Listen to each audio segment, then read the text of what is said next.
Good morning बच्चों। आज आपकी एकांकी 5 महाभारत की एक सांझ पढ़ाएंगे। डेट कोटेशन डाल लीजिएगा।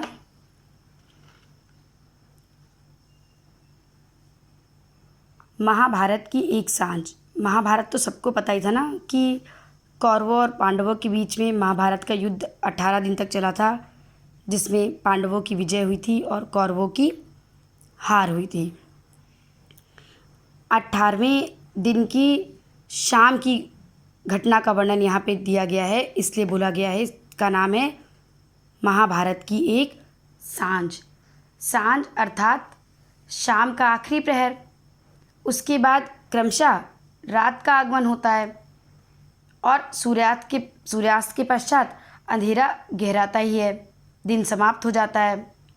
महाभारत का युद्ध भी 18 दिनों तक चला और एकांकी में भी आखिरी दिन की संध्या तथा उस वक्त जो युधिष्ठिर और दुर्योधन के बीच में वार्तालाप हुआ था उसका वर्णन है। इस शाम के बाद कौरव वंश के आखिरी कुलदीपक दुर्योधन की मृत्यु हो जाती है और कौरव वंश का जो अस्तित्व होता है वो अंधकार में समाप्त हो जाता है।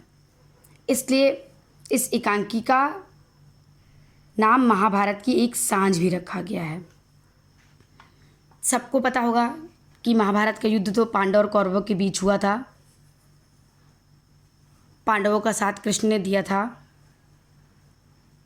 युद्ध का कारण भी था जब पांडव वनवास से लौट कर आए थे और जब उन्होंने अपने राज्य की मांग की थी तो दुर्योधन ने बोला था कि वो बिना युद्ध के सुई की नोक के बराबर भूमि भी उनको नहीं देगा। अब युद्ध हो गया है, जितने भी महारथी हैं सब मारे जा चुके हैं। दुर्योधन द्वैत वन के जलाशय में जाकर के छिप गया है। उसको ढूंढते वहाँ पर युधिष्ठिर और भीम पहुँचते हैं। देखिए पात्र चित्रण देख लीजिए। धृतराष्ट्र महाभारत काल के हस्तिनापुर के जन्म से अंधे राजा, जो कि दुर्योधन के पिता थे। पांडु इनके छोटे भाई थे और पांडव इनके भतीजे थे। धृतराष्ट्र 2 भाई थे, धृतराष्ट्र और पांडु। पांडु की 5 संतान थी जिन्हें पांडव के नाम से जाना गया और धृतराष्ट्र की 100 संतान थी जिसमें सबसे बड़ा दुर्योधन था। संजय धृतराष्ट्र के मंत्री, जो महाभारत के युद्ध का विवरण अपनी दिव्य दृष्टि से देखकर धृतराष्ट्र को बताते थे। दुर्योधन धृतराष्ट्र के 100 पुत्रों में बड़ा पुत्र, युधिष्ठिर पांडवों में सबसे बड़े, भीम छोटे भाई। स्थान कुरुक्षेत्र जहाँ महाभारत का युद्ध हुआ था उसी के निकट द्वैत वन के जलाशय तालाब सरोवर का। शाम का समय है। संजय धृतराष्ट्र को जो भी घटना घटित हो रही है उसको देख करके बता रहे हैं। सारंगी पर आलाप उठता है, यानी वो ध्वनि उठती है जो शोक सूचक होती है। धृतराष्ट्र ठंडी सांस लेकर के संजय से बातचीत करते हैं। कहते हैं, संजय ने उन्हें युद्ध का पूरा घटनाक्रम बताया तो ठंडी सांस लेकर के धृतराष्ट्र यहाँ पर कहते हैं, कह नहीं सकता संजय किसके पापों का परिणाम है, किसकी भूल थी जिसका भीषण विषफल हमें मिला। धृतराष्ट्र कहते हैं, संजय मैं नहीं कह सकता किसके पाप का परिणाम है जिसका भीषण विषफल, कि मेरे सारी संतान युद्ध में मारी गई। अब दुर्योधन भी असहाय हो गया है, निरीह हो गया है, आत्मरक्षा के लिए वो तालाब में जाकर के छिप गया है। ओह क्या पुत्रमोह अपराध है, पाप है। फिर वो अपने आप को दोषारोपण करते हुए कहते हैं, अपने आप से पूछते हैं क्या पुत्र मोह करना, अगर पुत्र से कोई मोह करता है, प्रेम करता है तो क्या वो अपराध है, क्या वो पाप है। क्योंकि धृतराष्ट्र ने दुर्योधन से अंधा प्रेम किया, उसकी गलत सही हर मांग को पूरा किया, कभी ये जानने की कोशिश नहीं की, प्रयत्न नहीं किया कि क्या सही है क्या गलत है। इसी बात पे आत्ममंथन करते हुए धृतराष्ट्र बोल रहे हैं, क्या मैंने कभी भी सही नहीं सोचा। संजय कहते हैं, जब धृतराष्ट्र ये बात बोलते हैं कि पुत्र मोह क्या अपराध था, मैंने अपने बेटे की हर जायज़ नाजायज़ मांग को पूरा किया, मेरा प्रेम अंधा था, मैंने कभी गलित सही की परवाह नहीं की, जो दुर्योधन मुझसे कहता गया मैं करता गया। अब वो दुखी हो रहे हैं कि ऐसा तो नहीं कि मेरे द्वारा गलत निर्णय लेने का परिणाम निकला कि आज मेरे सारे पुत्र महाभारत के युद्ध में समाप्त हो गए, उनको मृत्यु उनकी हो गई है, अब केवल दुर्योधन बचा है। संजय कहते हैं शांत हो महाराज, जो हो चुका उस पर शोक करना व्यर्थ है। संजय ने कहा महाराज जो हो गया उस पर शोक करना व्यर्थ है, अब आगे का देखिए। धृतराष्ट्र ने कहा आत्मरक्षा का कोई उपाय ना देखकर महाबली सुयोधन द्वैत वन के सरोवर में घुस गया है और उसके जल स्तंभ में छिपकर बैठ रहे हैं।